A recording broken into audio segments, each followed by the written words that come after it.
எம்மாடி புது மருமவள சொல்லுங்க தே. நல்லா கேட்டுக்க. இனி எல்லா வேலையும் நீ தான் செய்யணும். அதுக்கப்புறம் யார் யாருக்கு என்னென்ன பிடிக்குதோன்னு பார்த்து பார்த்து சமையல் செஞ்சு அவங்கள நல்லா பாத்துக்கிட வேண்டியது உன் கடமை. சரிங்க தே.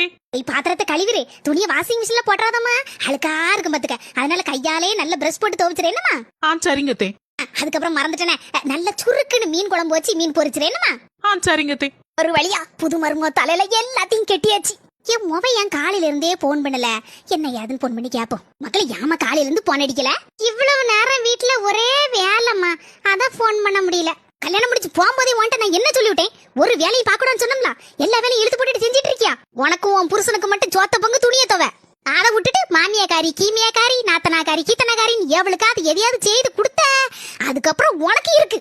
இல்லனா அடுத்த மாசமே மாப்பிளைய கூட்டிட்டு தனி கொடுத்தனம் போகக்கூடிய வழியை பாரு. அப்ப அடுத்த மாசம் நானும் தனி கொடுத்தனம் போயிரவா?